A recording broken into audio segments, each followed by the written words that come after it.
Alright. I'm turning the light off. I want to see. That's me.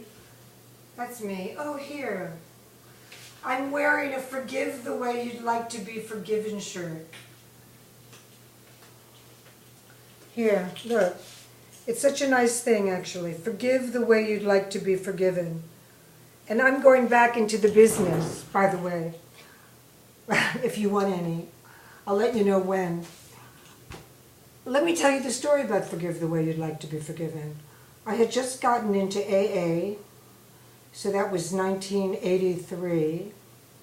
I guess I was 38 years old. My mother had passed away from cancer in October. I think on October 18th, actually, of 1983. And I got to AA about, wow,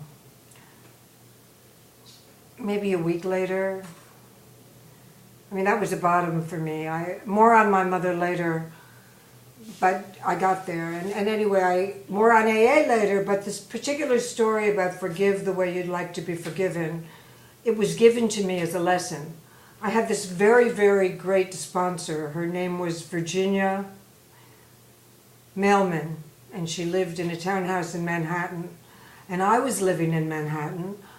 I was living with my boyfriend at the time, Richard, and we really didn't know how to get along. I mean, we sort of judged our passion on how bad we felt, or how bad we could make the other person feel. I mean, when I look back on it, it was really weird. And anyway, until I got into AA, I didn't know things. I mean, nobody ever asked me to make a gratitude list, or nobody ever... My conversations weren't like that.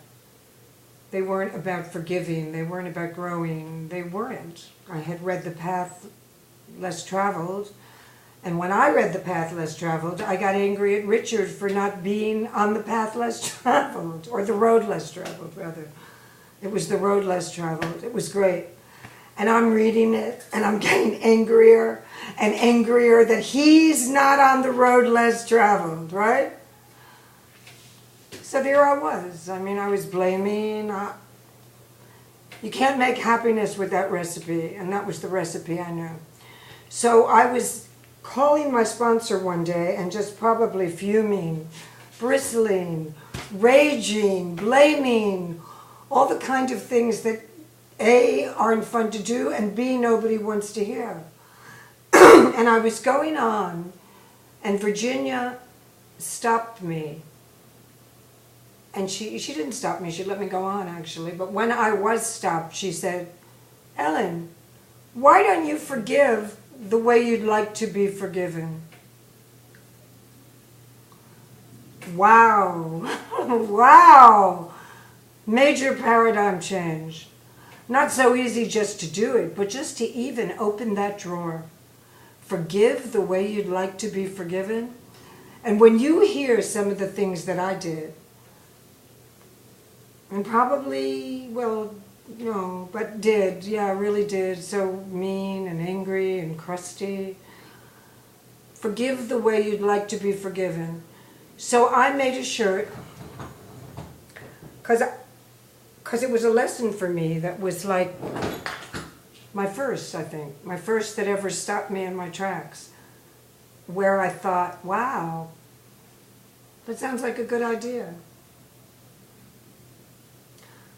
Once again, my endings are tough, but I was trying to do this. I'm always waiting for the right time, and then something, the little voice, and says, "Ellen, you make the time."